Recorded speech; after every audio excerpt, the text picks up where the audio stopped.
Senate testimony may be back on the table for Kavanaugh accuser Christine Blasey Ford, perhaps even without an FBI investigation. But her lawyer said today that will not happen Monday because they want to be certain everyone can agree on terms in advance that would make sure the proceedings are fair and that Ford's safety is guaranteed given the death threats she's been getting over the past several days. With drama like that gripping D.C. for the last couple of years, actually, you'd think the chief national correspondent for the New York Times magazine would be all politics all the time. So it might surprise you that recently he turned to the National Football League for new inspiration. But as Mark Leibovich found out, the NFL runs on just as much big money, big egos, and backbiting as does Washington, if not more.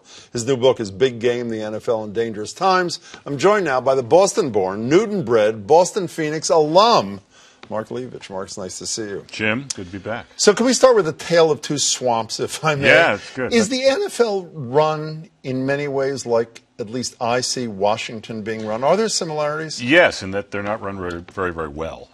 They're run by an insular group of people who keeps who nothing changes, but they just keep getting richer and richer and richer, and they have a racket going, and so they sort of stick with it. It's interesting. I didn't know you were going to say that because I was going to say next, I think, that I am not struck by the leaders in Congress as particularly talented people, and after having read your book, I'm surely not struck as the billionaire owners of NFL teams, most of them, not all of them, no, as absolutely. Particularly talented people. Is that fair? Absolutely fair. The league will survive because it's a great game, but it will survive in spite of the people who run and own it. That's one of the takeaways from You had a sort of, you were the fly on the wall of a sort at a meeting that has now become infamous or notorious or something between some of the owners and some of the players talking about what they talk about all the time, Colin Kaepernick and these. What do we hear? This was an emergency meeting that Roger Goodell convened at the height of the national anthem controversy last fall between about 12 players, 12 owners.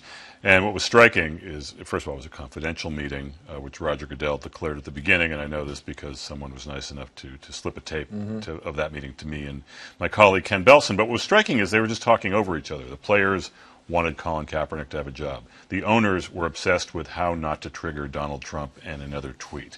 He is clearly in their heads in a way that I'm sure would satisfy him a great deal, but it was amazing just how small-minded and short-sighted they were. Do you think you learned enough to draw a conclusion? People know that I think it's an arbitrator has determined that Kaepernick's case about alleged collusion amongst the owners to keep him out of the league can go to trial. Do you know enough to form an opinion as to whether or not he's right? I would form an opinion as saying that this case has gone a lot farther than the league thought it would, than the teams thought it would. It's trouble now because a lot of people, namely the NFL owners, are going to have to testify in settings that they're not good at testifying with. I mean, as you said, these are not people who think terribly well on their feet, and who knows what Jerry Jones or any number of them could say. Now, never Trumpers, I think, could blame, which I wasn't aware of before, the owners in the National Football League for giving us Donald Trump. Because if they had said yes to his application, was it the Buffalo Bills in 2014, he would be an NFL owner and probably not a president of the United States. Yes, and then, he would be the NFL's problem in a different way. He'd be their business partner and not their guy. Why'd they just say no? He's been trying to get into the league for decades. Most of them really never took him seriously. They've had some kind of business dealings with him. They didn't see his books. There are a lot of reasons that would give you a sense that the financial books of a prospective NFL owner are much more closely scrutinized than a potential president.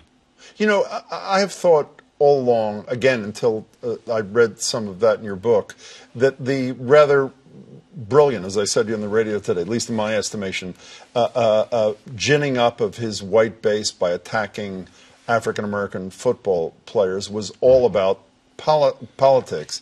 Is it in part to pay back these owners who did him wrong? Absolutely. Absolutely? Well, I think that's certainly a sweetener. I think at the beginning it's a great political strategy. Well, he thinks it's a great political strategy. It is exciting the base. It is an issue he can keep coming back to.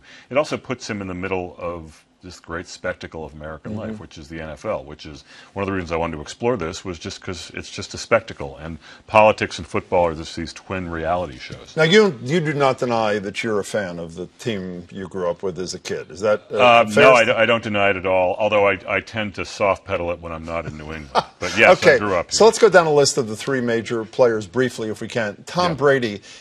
Have you figured out, he says it's TB12, whatever. Yeah. Have you figured out why there's Tom Brady and everybody else when it comes to quarterbacking a team? I think he's a good quarterback. I think he's very smart. I think he studies a lot. I think maybe, if you want to give TB12 its due, you can. I think he's been lucky. I think, look, people don't understand fully that quarterbacks are fine china. They are a protected class. Other than kickers and punters, you're probably in the safest position on the field, and he hasn't been hit that much. Okay, let's go to Bill Belichick. You write, Fort Belichick is a paranoid and joyless place. Why'd you draw that conclusion? Just from watching it, talking to people who work there. I mean, granted, he hasn't been calling me every day to try to offer me a job. So, but we should say, unlike some other writers about this team and this league, you've met with everybody. Yeah, you talked to everybody, including Brady extensively. Kraft, Goodell, yes, okay. I've met with probably about 2/3 of the owners. Yeah. I mean, I was struck by how easy it was to get access to these people, and I have no idea why they let me in, but I was gratified that they did. Belichick was one I never got close to, although Ian O'Connor of ESPN apparently has a great book out on him. Yeah. So, yes, I should plug that. So, or you shouldn't. I shouldn't. Bob Kraft, this is the dilemma. We talked about this on the radio, too. I don't understand if his affection for the president is because he loves what Donald Trump stands for, or he loves being close to Donald Trump. Which is it, or is it? He is. Look, I will say, for as successful and as famous and as assured his place in history is, he's like kind of a star. Blanker. Thank you very much. I use the full expression in the book. No, he loves being around John Bon Jovi or Steven Tyler or Donald Trump or John Kerry. I mean, look at his boxes. I mean, he's just kind of a smaller-than-life guy who likes being around people who are kind of cool. I mean, a few weeks ago, he got off a helicopter to show off at practice with John Bon Jovi. I mean, I don't know. Look, let him have his fun. I don't know if it's a great look, but that's him. You wrote I thought, a brilliant and wonderful piece about Citizen Trump before he was President Trump. Mm-hmm. In the last minute, can you tell us what's at the top of the list of things, one that surprised you about President Trump, and one thing that shouldn't surprise us at all, even though many of us say it does? What a great question. What surprised me about Citizen Trump, I would say this, just the guy's been so famous for so long.